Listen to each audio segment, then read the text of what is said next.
Hello, everyone, and welcome to another edition of the Armstrong Williams Show.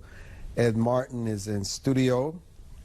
Rob Bluey is on our Skype, and Andrew Donaldson also joins us on Skype. Andrew, what about the new leadership in the UK now that Boris Johnson has stepped down? What do we know about her? Yeah, it's very interesting because the last event we saw the Queen, and we were just talking about, was talking to Liz Truss and now going with Boris Johnson. She seemed well. She was smiling in the photos. She was on her feet. Apparently, and then after this, and this health crisis was triggered because she's supposed to have a swearing-in ceremony to the Privy Council. They canceled that. She couldn't even do a Zoom call. That's where this health panic came in. So it does go together. Liz Truss is going to be very interesting to watch. Interesting background. Her father was a professor. Her mom was a nurse. She grew up in Leeds, lived in Scotland briefly. She has more of a working-class background, worked her way up through the Conservative Party ranks. She's got a lot of headwinds, though. She's got a lot of things against her. They got the cost of living crisis. They've got an energy crisis. They're engaged in Ukraine like everybody else. They've got a migrant count crisis. They're going to have a general election probably sometime in the next 18 months to 2 years. She's got a very steep hill to climb. It'll be very interesting to see how she climbs it because she doesn't really have a whole lot of months or even a year here. She probably has a couple of months, if not weeks, to show what she can do. And then they're going to make a judgment on her, and that's going to be a harsh judgment, I'm afraid, probably. No. Ed Martin, Steve Bannon was indicted in New York courts on money laundering and conspiracy. Now, we can say whatever we want to. These are serious charges. It had to do with build a wall. Andrew, do you think that is the central and the only reason they're going after Mr. Bannon? Don't know. Unlike you folks, I don't know Steve Bannon personally. I just know what I read and observe through the news.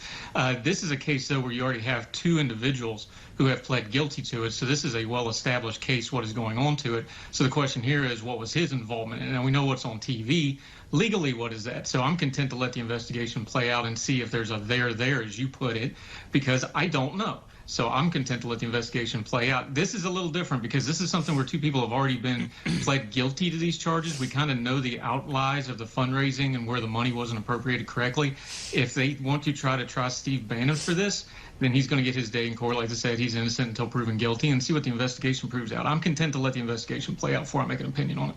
You know, Andrew, I don't know if you saw this Ezekiel Kelly streaming live in Memphis as he was shooting people as animals. I mean, just shooting them down.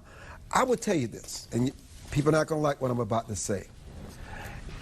If this were someone who was not of color and who had been white, they would have been an extremist.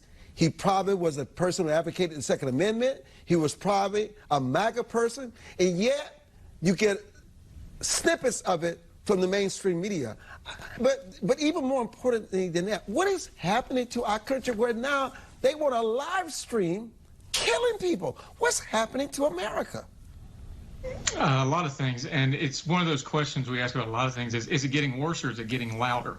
Social media, network news, we have the ability to see things instantaneously. We've had more than one of these killers want to put what they're doing online. We've seen it in a lot of mass shootings now where they want it live streamed. They want to put it out in public. They want everybody to know what they're doing. There's a societal rot issue there. There's a criminal justice part of there. I think one of the things is when these things come out and they're so horrific and they're so bad, one of the things everybody does is they just run to their pet issue.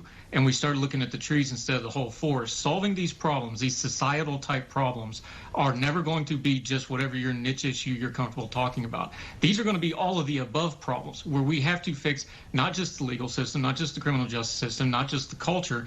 You got to work on all those, and you're going to have to work on all of them almost simultaneous, and that's a lot of juggling to do, and people don't want to do that because that's really, really hard. But if we just focus on one issue or this issue or that issue, we miss the overall problems that are plaguing our society. And unfortunately, in the media environment we got, they're live streamed to us, and it's a shocking and sad turn of affairs. Andrew Donaldson, Rob Bluey, thank you so much for joining us.